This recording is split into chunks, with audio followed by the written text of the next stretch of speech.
Hello everyone, this is Jimmy and welcome to episode 36 of Celestial Journey. Last time we left off having crafted 4 of our creative flux capacitors, and today let's start by putting them together into the creative energy cell. So the only item in this entire recipe that we don't have so far is all this night metal. In fact, do we have any right now? It doesn't look like it. Can these be turned back into night metal ingots by any chance? They can be molten into ingots, but I don't think that's going to be enough anyways. Shoot. All right, well, I'm going to have to go get, some of those mobs that drop these armor shards, and those spawn in the Twilight Forest. So let's go mob imprison one of them. Hey there, little guy. You have half a heart left. Come in with me. My plan is to spawn these for a little while, get enough armor shards to make the seed, and then we'll rely on the seed for long-term production. Do these compact? They do not. A shame. Alright, I've got 4 blocks of night metal, so let's dump it in here and craft them into the seed. And while we wait for that seed to level up to 10-10-10 in our seed thingy, let's encode this recipe. Once again, I'm just going to exclude the flux capacitors from it because of, weird MPT data weirdness. Technically, I don't actually have to use package shuttle for this because there's only all of these items in here stack and there's only 8 of them, but it's, wait, it looks like I've already done this.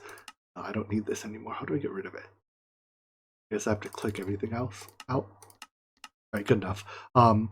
Anyways, as I've already done, I exclude the flux capacitors because of weird MPT data weirdness, and I don't know, it's just easier to import the recipe this way than it is without using package auto. So I'm going to use it anyways. Pop that in. So at this point, we should be able to request this recipe package, and that'll just have all the subcomponents for us. And all I have to do is encode a few recipes. Let's see. Block of night metal, that'll be done in a second. Ethereal glyph. I'm pretty sure they all have the same ID, but I'm pretty sure it's this one. The one that has a unique, I guess they all have this recipe. Anyways, store that. I guess I have to replace it with my blood ore. Well, here's an unexpected problem. The recipe calls for Mortem blocks. No big deal, right? We should be able to make these. These are from Mortem fragments, but the recipe to turn souls into fragments is gone. I have all these Mortem souls, but I can't turn them into fragments anymore. And looking further, in fact, it seems all of my soul to fragment patterns are now invalid. And I think that's because an update to Divine RPG simply removed the soul to fragment conversion, which is kind of annoying, but I guess now we have to go run a quarry in each dimension to quarry their, the respective ore to get the ore. You can't turn the souls into them anymore. Hopefully that doesn't end up being too annoying, but I guess we're going to have to set up a quarry in the Mortem dimension really quick. So I'm here in Mortem now. I'm trying to find a piece of this ore. Let's see, what's it called? This Mortem ore, so that I can, add it to my, to the filter for the builder. And I figured, alright, let's just dig around a little bit. Can't be that hard to find, right? Especially when I can dig 30 million blocks in one go. I went ahead and configured my Draconic Staff of Power to void the dirt. So I'm just digging around, basically everything except the dirt will be put in my inventory. And I'm not convinced this ore exists. I'm probably a couple million blocks in. And, I've gotten the logs from trees that periodically grow underground and a bunch of other things, but not a single piece of Mortem ore. So I'm going to try a few other biomes. Maybe Mortem has biomes, but I'm pretty sure Divine RPG is just broken. Alright, I'm not convinced this ore exists, but we're going to cheat to test it. So I'm going to cheat in a piece of ore and a piece of fragment, because I'm actually not 100% sure which this filter wants. Put them both in, whitelist just those items. I'll they don't even have our dictionary names, does it matter? Turn all that on, and then we'll see if this quarry finds anything. And I expect the answer is no, that indeed Mortem ore does not generate. Alright, this is the area we're going to quarry. My money's on there being 0 pieces of ore in it, although I'm not going to wait for it to quarry the whole area, because that would take literally forever. Alright, we're 25 chunks in and 0 bytes. So while I am very tempted to just cheat these items in now or add the recipe back myself, I think there's still one pretty hacky solution, but let's try it. So my plan is to go to Vethia. Why Vethia? Because I think the portal in Vethia generates out of Mortem blocks. And indeed, the portal in Vethia does generate out of Mortem blocks. So if I just bind these, aha, 10 Mortem blocks. Now I just have to get the portal to regenerate. So I'm thinking if I go back to the overworld, and then safely tuck our inventory away into a chest, at least temporarily. I have a lot of inventory slots. And take the Mortem portal again, or the Mortem bed, Vethia bed, whatever, in a dark place. All right. I should make it dark long enough, no? Alright, let me move the bed. Alright, I went and buried the bed down here. You can just barely see it. There we go. So now when I come here, it should regenerate the portal. And then all I have to do, I guess, I'll set up like a chest and a pickaxe here. And then I'll just, clear out that portal every time I come here. And that'll be my, I don't have a way back, do I? And that'll be my portal bed generator thingy. Alright, so I teleported here through a matter receiver this time, so I could drop off a chest and a pickaxe. I'll go back through the portal, and now when I hit the bed, it'll send me here. I just have to come grab my pickaxe, destroy the portal, put the blocks back. I only got 8 blocks that time. I got 10 the first time, that's not fair. How do I get back without the portal? I guess, I need to set up a matter transmitter on this side too, don't I? I guess I have to kill myself now. Oh wait, I have this. I didn't bring a terminal. Well, shoot. Gotta kill myself to go back. Good thing I had this hole that our builder dug for us earlier. I hope this respawns us in the overworld. This is definitely not the overworld. And it looks like rebuilding the portal doesn't actually let me use it, so I think I'm soft locked here. I'm just going to cheat and teleport back to the overworld. This time I'm going to go back with a matter transmitter so that I can actually, two-way travel from Vethia. Should be possible. So with this setup, now I can leave Vethia without the portal, which is good because the portal doesn't work anymore. Now, I should have left the pickaxe behind. Shoot. Alright, I went back to Vethia one more time to drop the pickaxe off. Now, if I want to make those Mortem blocks, come here, take the bed to come to Vethia, come here, grab the pickaxe out of the chest, and mine the portal that it generates. May as well mine the previous portal too. And then we'll store that in the chest along with the pickaxe again. And then we leave.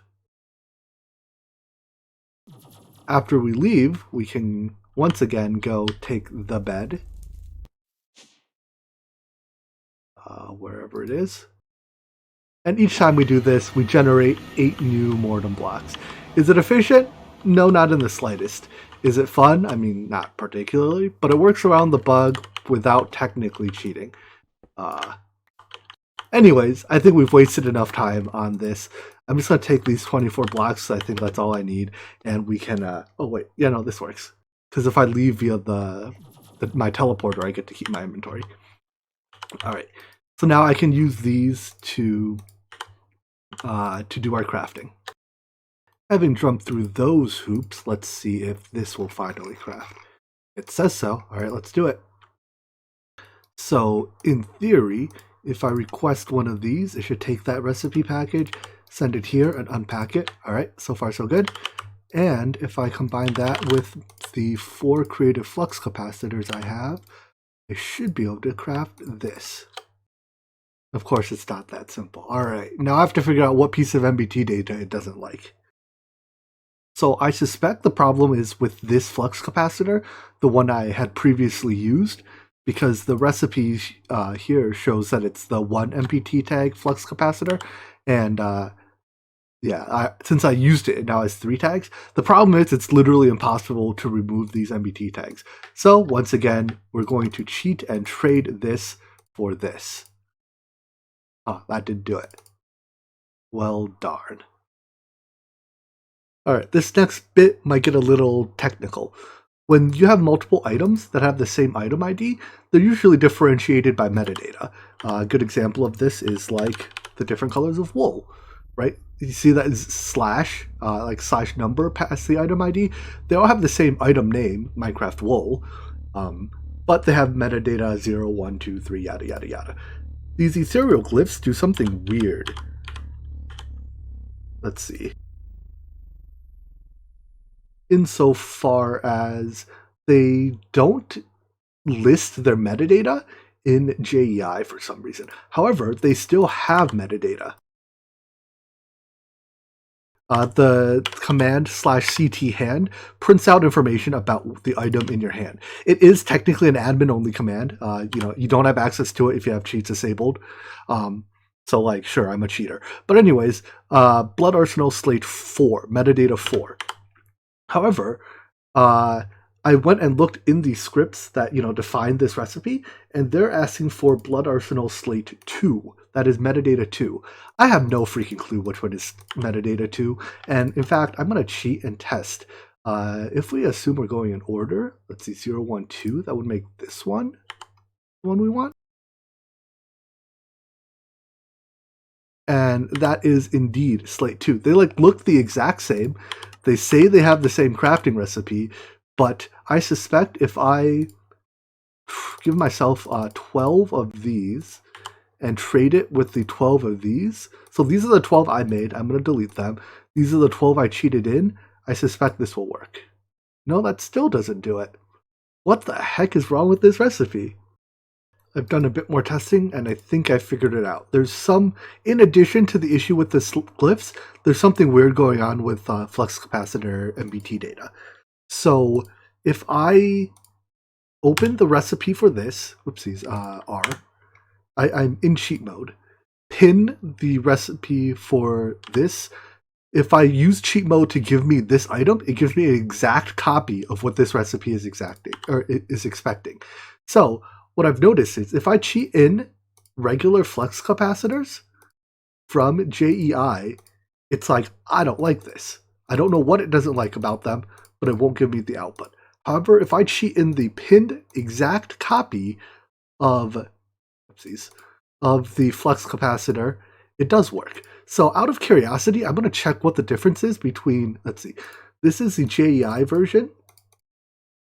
This is the one that works, and this is the one that I crafted. So the one I had crafted, the one that works is the exact same. And the one that comes from JEI has energy stored in it. All right, so does that mean that if I swap that, wait, that works? Then I'm so confused. Then which of these was at fault? That one has, oh, I see, because I traded one of the ones I crafted with one from JEI because I used it. Right, remember earlier when I deleted the one that had 3 MBT data and cheated in one from JEI? That's why the recipe was broken. So anyways, the point is, this recipe is way too restrictive on what flux capacitors you're allowed to use. I'm going to get rid of all of these because technically these are all cheated and they're used for experimentation. Secondarily, the actual glyph that these expect, the metadata 2 ones, are literally uncraftable. But that was a fun exercise, right? An exercise in debugging. I cheated some of these in while testing as well. Anyways, that's behind us now. We'll move on. We have our creative energy cell. The next step is to turn it into the creative reservoir. one of the components in the creative reservoir is another star generator, which uses these unstable blocks. These are craftable by hand, but they're a pain, and they're not auto-craftable because the unstable ingot, well, for now anyways, is not auto-craftable because you can only craft the unstable ingot in a vanilla crafting table. I'm hoping that if I stabilize our division sigil, in fact, can I stabilize an inactive one by chance? I cannot. All right. Was worth checking. This, however, should be usable in any crafting table. Oh, cool. It doesn't even consume my division sigil. It just uses a durability on it.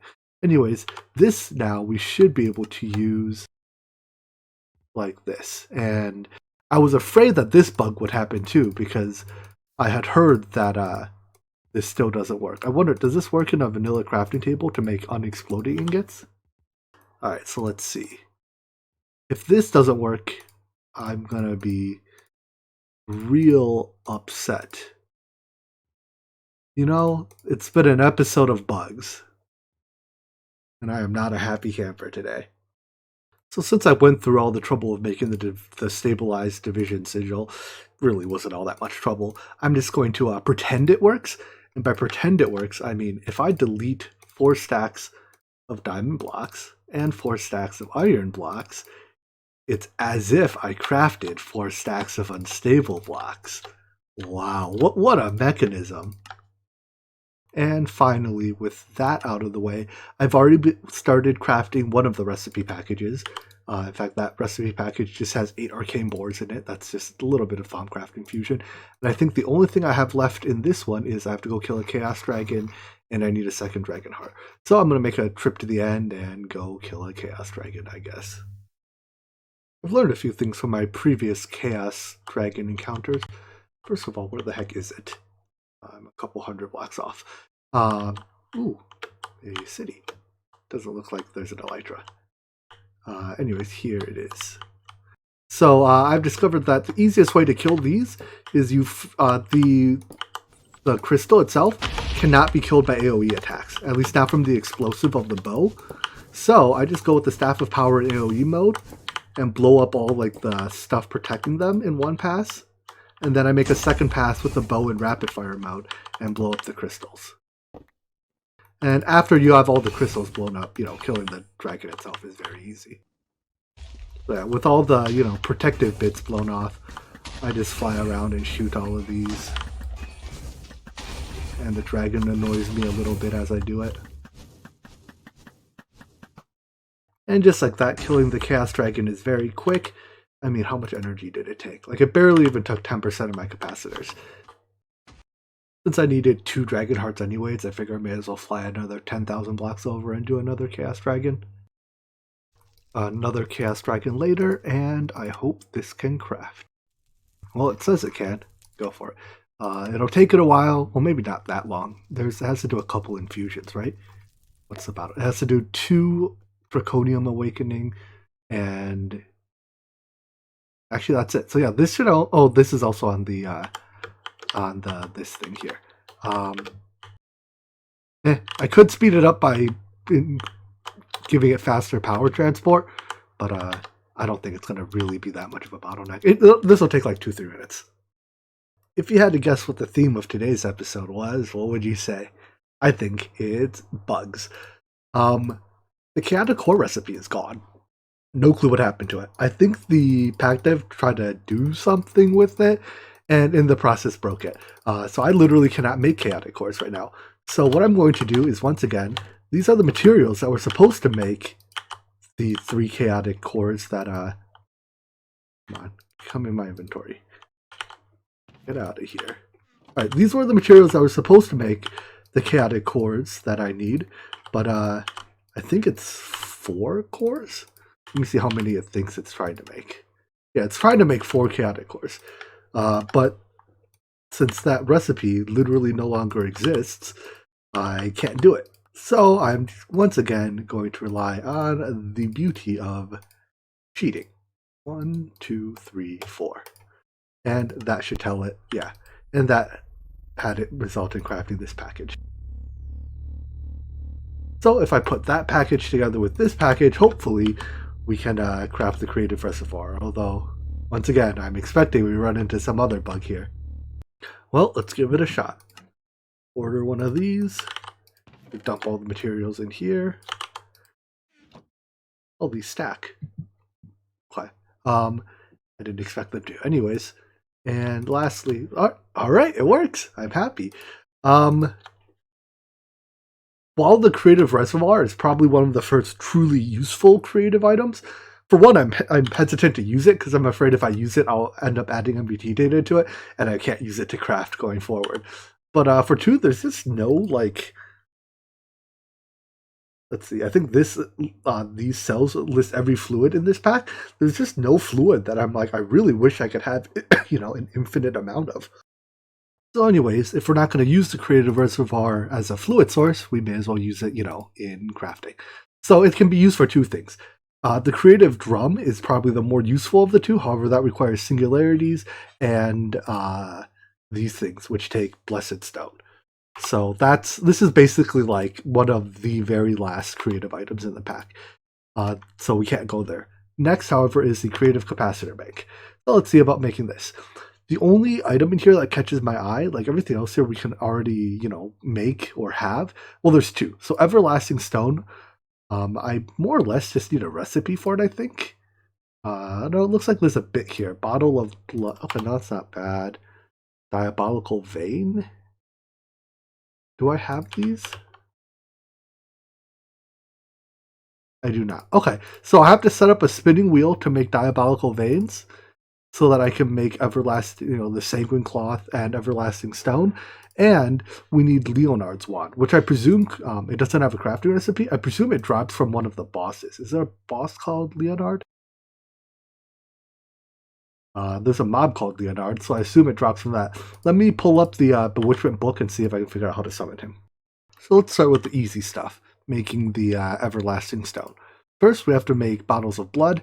That is just a heart, 3 glass bottles pushed into a distillery. There is a slight thing, I guess, we have to keep in mind that we don't accidentally push too many. Why hasn't it? Oh, it hasn't started because it has to be in all 3 slots, right? Right. If I just leave this running as is, so right now what I have set up is a ME interface, pushes items into an impulse hopper, which sends items into a distillery. However, if I just leave this running as is, eventually all these slots will fill up, and what will happen is the bottles, or the glass bottles, will spill out into a 4th slot, right? And that'll be problematic. So actually, I think what I have to do is I have to raise the impulse hopper by a slot and find some way to keep it from inserting too many glass bottles. And I think the plan for that is I'll just use a limited item filter. I do have to raise it. But I'll use a limited item filter to make sure it never has more than a stack of hearts. And therefore, if it doesn't have more than a stack of hearts, it'll never try to insert too many glass bottles. So by setting the limited item filter to only a small number of hearts and a lot of glass bottles, remember, it only enforces a limit per stack. So while it says 64 glass bottles, it's perfectly happy to continue inserting glass bottles in this case here. But because there's a bottleneck on hearts and we have this locked, there'll be no more glass bottles available to take from the, the impulse hopper. So what should happen is whenever a brew completes, it consumes one of the hearts, which makes room for more items to be inserted, which causes 1 heart and 3 glass bottles to be inserted. And if I prime this system with just enough glass bottles that it won't run out, let's see, 62 per stack, I guess, is a good place to be. This will result in, it'll never put glass bottles into these slots, but it'll also never run out of hearts. Now, why are there? Oh, interesting. It's not. Did the behavior of limited item filters change? Hold on.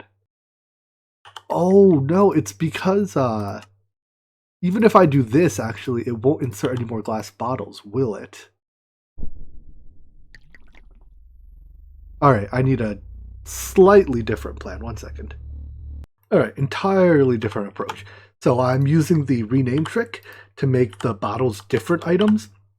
And then I just have a limited item filter inserting, at most a certain number of hearts and named bottles. And because I have match MBT on, it treats each of the different bottles as a different item. And because they have, they don't stack, they occupy different slots. Cool. So that handles bottles of blood. Next, we have the diabolical vein. I think there's one more step, right? There's the sanguine cloth. Yeah, I need 2 more spinning wheels. Just a couple spinning wheels to handle these ingredients. Diabolical vein's very easy. 4 unique ingredients, so it's a matter of limited item filter and a stack of each. The sanguine cloth is a little bit trickier on account of having the black wool, 2 stacks of the black wool, but I do essentially the same trick I do with these. Prime this a little bit so that I make sure the items go in the right slots, and then I just have a impulse hopper to make sure that only they get delivered in the right ratios, and I just have to remember to actually plug in my impulse hopper. All right, there we go. So this they're all controlled by level emitters set to various thresholds.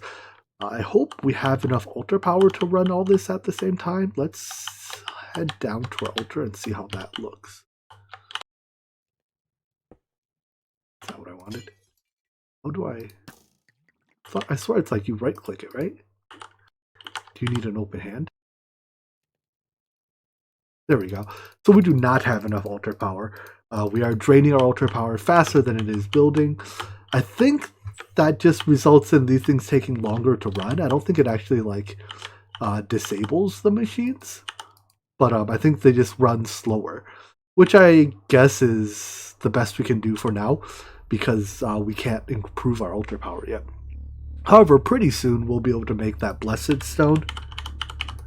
At least pretty soon-ish, right? We need the ceremonial blood orb and some other things.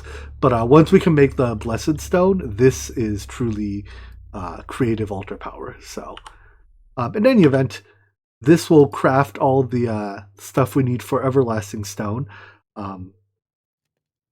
Well, this crafts a sanguine cloth we need for everlasting stone.